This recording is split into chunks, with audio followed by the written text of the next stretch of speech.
sen canlılar kara gözlerim Dönünü diren derdim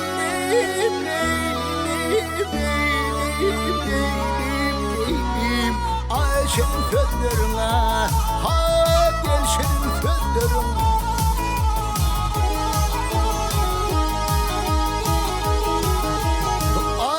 Badem kabakların güler yüzlerin Vah vah hey Hücüdür levlerin neylim Abi vatan gelin Ay halli gelin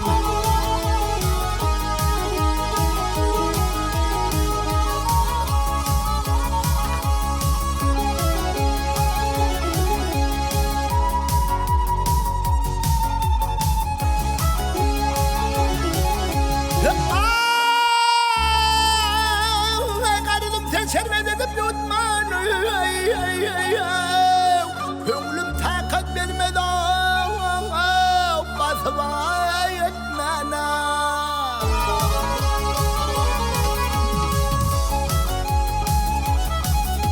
Yetti de kurup aşıklarını tutman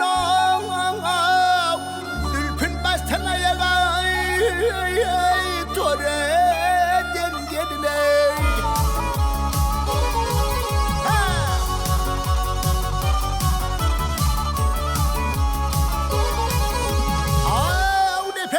Aşılığım yad olmaz Her gün ne vermezim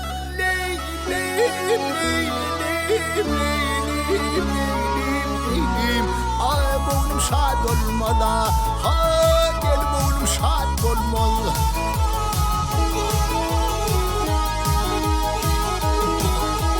Ay bu dünyada seninle perilat olmalı Vah vah hey Meğer gökten inelim Al huvadan gelin Hal gelin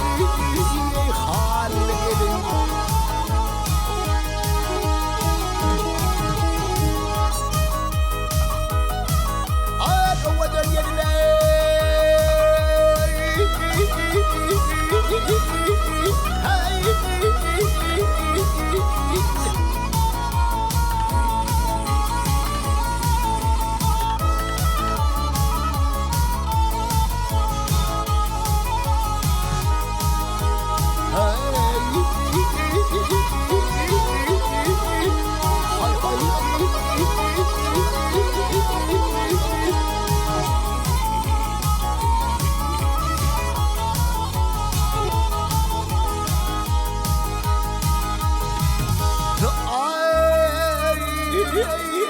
Bu dünyada seninle peridat olmadım Vah vah hey Meğer gökten inen Al huvadan gelin